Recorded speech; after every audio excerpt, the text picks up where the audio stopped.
ये सभी गांव वाले मिलकर अपने देवता की मूर्ति बनाते हैं, जिसे देखकर इनका देवता बहुत खुश होता है। लेकिन इससे पानी वाला देवता इन पर गुस्सा हो जाता है, क्योंकि इनका शहर चारों तरफ से पानी से घिरा हुआ है और ये इसके बदौलत ही जिंदा है। इसलिए ये इनके गाँव में आके इन्हें धमकी देता है कि सभी गाँव वालों ध्यान से सुन लो, अगर 7 दिन के अंदर तुम लोगों ने मेरी मूर्ति नहीं बनाई तो तुम लोगों की खैर नहीं। और उस मूर्ति के हाथ में एक सोने का चमकने वाला त्रिशूल भी होना चाहिए। ये सुनकर सभी गाँव वाले टेंशन में आ जाते हैं, क्योंकि मूर्ति तो ये जैसे तैसे बना लेंगे, लेकिन सोने का त्रिशूल कैसे बनाएंगे। मगर तभी एक चूहा खजाने का एक नक्शा लेकर आता है और सभी को समझाता है कि सोना हम यहाँ से ला सकते हैं। तो ये सभी एक बिना पंख वाले पक्षी को लेकर सोना लाने निकल पड़ते हैं। लेकिन रास्ते में ही एक ऑक्टोपस का बच्चा इनकी जहाज पर हमला कर देता है और इनके जहाज को खिलौना समझकर खेलने लगता है। लेकिन इसके खेल के चक्कर में जहाज पर सबकी जान हलक में आ जाती है। तब एक समझदार बागर बिल्ला जैसे तैसे भागकर ऑक्टोपस के कान के पास जाता है और मीठी मीठी लोरी सुनाकर उसे शांत कराता है। जिसके बाद ये सब आगे का सफर जारी करते हैं। मगर जब ये उस नक्शे वाले जगह पर पहुँचते हैं तो देखते हैं कि सोना वहाँ पर नहीं है। लेकिन जब ये उस नक्शे वाले जगह पर पहुँचते हैं तो वहाँ सोना नहीं होता है, बल्कि उस आइलैंड पर बहुत सारे मॉन्स्टर रहते हैं जो इन्हें चारों तरफ से घेर कर बोरी में भरने लगते हैं। लेकिन ये चूहा जैसे तैसे बच जाता है। तो ये अपने टिंगू साथी के साथ मॉन्स्टर्स के खजाने तक पहुँच जाता है, पर उस खजाने में नीलम पत्थर नहीं था जिसके लिए ये सभी यहाँ आए थे। तभी इस चूहे को पता चलता है कि ये सब इन मॉन्स्टर्स की चाल थी। ये झूठ मूठ का खजाने का नक्शा बनाकर एक मशीन के जरिए समुद्र में फेंक रहे हैं, ताकि इंसान खजाने की लालच में इनके आइलैंड पर आए और ये उन्हें पकड़ कर खा जाए। तभी मॉन्स्टर्स का अलार्म बजने लगता है, क्योंकि सूरज उगने वाला था। इसलिए मॉन्स्टर्स अपनी जान बचाने के लिए अपने अपने घरों में छुप जाते हैं और मौका देखकर चूहा अपने सभी साथियों को आजाद कर देता है। अब उनकी पूरी टीम यूनाइट हो चुकी थी, पर उनके पास नीलम को हासिल करने का कोई तरीका नहीं था। इधर याल्कन में स्टैचू बनाने वाले सभी वर्कर्स थकने लगे थे और हार मानने लगते हैं। पर तब लुइजी सभी रैट्स को इस टाइम में उनकी मदद करने को कहता है और वर्कर्स की थकान को दूर करने के लिए उन्हें पानी लाकर देता है। इससे वर्कर्स को बहुत राहत मिलती है। लुइजी से इंस्पायर होकर सभी रैट्स और सीगल उनकी मदद करने के लिए काम पर लग जाते हैं और उनकी थकान दूर करने में उनकी सहायता करते हैं। इससे सभी वर्कर वापस से मोटिवेट होकर काम पर लग जाते हैं। इधर जेसन अपने अलावा अपने पूरे क्रूज के स्केलेटन को अलग अलग करके उन्हें केज से निकाल देता है, जो वापस जुड़कर पहले जैसे हो जाते हैं। पर वो इतने लॉयल थे कि जेसन के बिना वहां से जाने से मना कर देते हैं।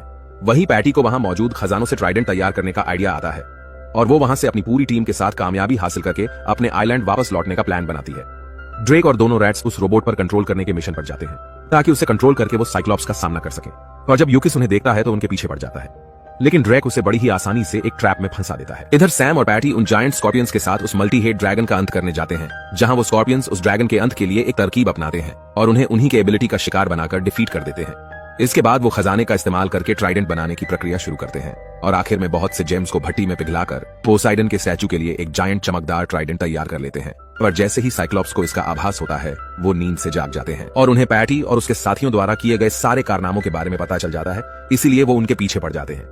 उनकी एब्सेंस में खुद को आजाद पाकर जेसन की क्रूज उसे पूरे केज के साथ उठाकर वहां से जाने लगते हैं।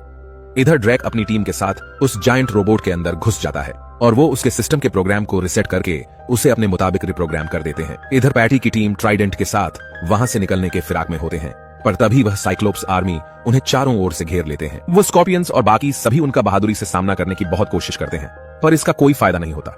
पर तभी वहां ड्रैक उस रोबोट के साथ आ जाता है, जो अपने रिप्रोग्रामिंग के कारण उसके कंट्रोल में था। उसके इस्तेमाल से वो साइक्लोप्स पर भारी पड़ते हैं, जिस कारण से साइक्लोप्स के लीडर के अलावा बाकी सभी भाग जाते हैं। उतने में जेसन भी अपनी आर्मी के साथ पहुंच जाता है।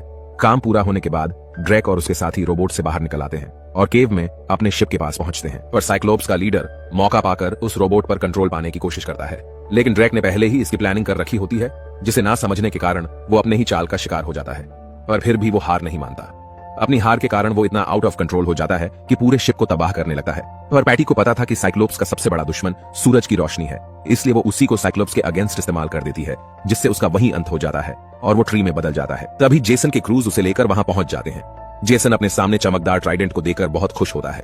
इसके बाद सभी उस जगह को छोड़कर अपने आइलैंड की ओर निकल जाते हैं। दूसरी ओर याल्कन में पोसाइडन प्रकट हो जाते हैं, जो समय पूरा होने का इंतजार कर रहे होते हैं।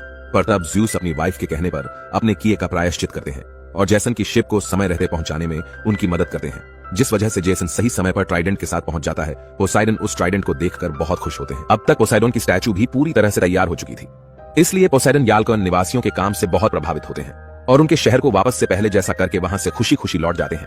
इस तरह से पैटी के ग्रेट एडवेंचर का सपना भी पूरा हो जाता है और अंत में सब कुछ सही हो जाता है और इसी के साथ ये मूवी यही एंड हो जाती है।